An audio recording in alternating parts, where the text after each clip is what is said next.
சிவாய நமக. அனைத்து சகோதர சகோதரிகளுக்கும் எனது அன்பான வணக்கம். நான் ஜோதிடர் எஸ்கே வாணி சுந்தரராஜன். நம்ம இந்த பதிவில் எதை பற்றி பார்க்க போகிறோம் அப்படின்னு பார்த்தீங்கன்னா, ஒரு பெண்ணுக்கு திருமணம் ஆயிட்டு அவங்களுடைய புகுந்த வீடு போகிறாங்க. ஸோ புகுந்த வீடு போகிறப்போ அந்த புகுந்த வீட்டில் இருக்கிறவங்களால மாமனார், மாமியார், நாத்தனார், இல்லை மைத்துனர், ஸோ இவங்களால அந்த பெண்ணுக்கு பிரச்சனைகள் இருக்குமா இருக்காதா அப்படின்ற மாதிரியான விஷயங்கள். இப்போது ஆணுக்கும் பெண்ணுக்கும் பொருத்தம் பார்க்குறோமோ இல்லையோ, நிச்சயமாக ஒரு பெண்ணுக்கு ஒரு ஆணை திருமணம் செய்யக்குள்ள ஸோ அவங்க வீட்டில் இருக்கிறவங்களோட அந்த அட்டாச்மெண்ட் எப்படி இருக்குது வரப்போகிற மருமகளுக்கு அப்படின்றத பார்க்குறது நிச்சயமாக அவசியமாக தான் இருக்கும். ஸோ மாமியார் மருமகள் பொருத்தமெல்லாம் பார்க்க வேண்டியது அப்படின்றது இந்த காலத்துக்கு ரொம்ப அவசியமாக இருக்குது. ஸோ அப்போது ஒரு பொண்ணு திருமணம் ஆகிட்டு ஒரு புகுந்த வீட்டுக்கு போகிறாங்க. போயிட்டு அங்கே இருக்கிறவங்களோட ஒத்து போகிறாங்களா, ஸோ அவங்க வீட்டில் இருக்கிறவங்களால இந்த பெண்ணுக்கு ஏதாவது பிரச்சனைகள் இருக்குமா அப்படின்றத பார்த்திங்கன்னா, நம்ம ஜாதகத்தில் லக்னத்திலேருந்து 3ஆம் பாவத்தை வச்சு சொல்லணும். எந்த பெண்ணுக்கு புகுந்த வீட்டால் பிரச்சனைகள் ஏற்படக்கூடும் அப்படின்றத பார்த்தோம்னா, ஸோ எந்த பெண்ணுடைய ஜாதகத்தில் லக்னத்திலேருந்து 3ஆம் பாவம், ஸோ அந்த 3ஆம் பாவத்தில் பாவகிரகங்களுடைய சேர்க்கை இருக்குதோ, ஸோ அந்த பெண் புகுந்த வீட்டினரால் கொடுமைப்படுத்தப்படுறது. ஸோ அவங்களால எப்பயுமே இவங்களுக்கு ஏதாவது பிரச்சனை வந்துட்டுருக்கிறது.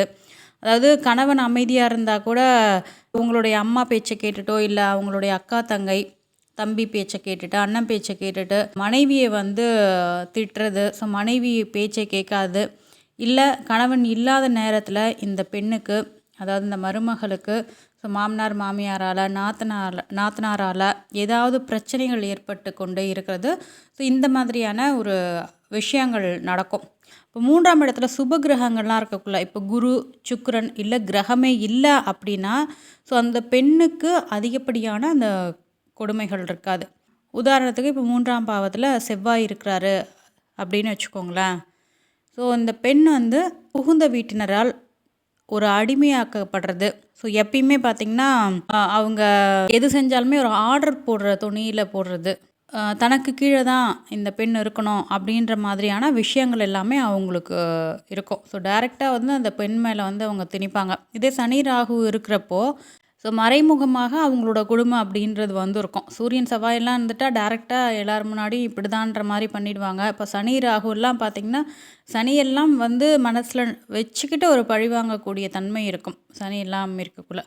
அப்போது கணவன் முன்னாடி நல்லா இருந்துட்டு, அந்த பெண்ணுடைய கணவன் இருக்கிறப்போ நல்லா இருக்கிற மாதிரி இருந்துட்டு, கணவன் போன உடனே கொடுமைப்படுத்துறது, கணவன் இல்லாத நேரத்தில் அந்த பெண்ணை ஏதாவது கொடுமைப்படுத்துறது. ஸோ இந்த மாதிரியான ஒரு விஷயங்கள் இருக்கும். 12 லக்னங்களை நம்ம எடுத்துக்கிட்டோம்னா, இப்போது மேஷ லக்னமாக இருக்கிறீங்கன்னு வச்சுக்கோங்களேன். உங்களுக்கு 3ஆம் பாவத்தில் செவ்வாய், சூரியன், சனி, ராகு, கேது இந்த 5 கிரகங்களும் இருக்கக்குள்ள புகுந்த வீட்டினரால் ஏதாவது பிரச்சனைகள் அப்படின்றது இருக்க தான் செய்யும். ரிஷப லக்னமாக இருந்து ரிஷப லக்னத்துக்கு 3ஆம் பாவத்தில் ஏதாவது கிரகங்கள், அதாவது செவ்வாய், சனி, சூரியன், ராகு, கேதுக்கள் இருக்கக்குள்ள ஸோ அவங்களுக்கு இந்த பிரச்சனையாக இருக்கும். ஸோ இந்த மாதிரி ஒவ்வொரு லக்னத்தில் இருந்தும் உங்களுடைய 3ஆம் பாவத்தை பாருங்கள். 3ஆம் பாவத்தில் எந்த கோள்கள் இருக்குது பார்த்தாக்கா, ஸோ அந்த பெண்ணு எந்த மாதிரி அவங்களோட புகுந்த வீட்டில் நடத்தப்படுவாங்க அப்படின்றத தெரிஞ்சுக்கலாம். சரி, எங்களுக்கு 2 கோள்களே இல்லை மேடம், என்ன பண்ணுறது அப்படின்னு பார்த்தீங்கன்னா, ஸோ அதாவது எந்த கோள்களுமே இல்லை அப்படின்னாலும் ஸோ அவங்களுக்கு அந்த பிரச்சனைகள் அப்படின்றது இருக்காது. ஏன்னா இந்த 3ஆம் பாவம் அப்படின்றது பார்த்திங்கன்னா 7ஆம் இடத்திற்கு 9ஆம் இடமாக வரக்கூடியது. அதாவது கணவனுடைய வீடு, இந்த 3ஆம் வீடு அப்படின்றது கணவனுடைய அம்மா அப்பாவினுடைய வீடு தான் இந்த 3ஆம் பாவம் பெண்ணுக்கு.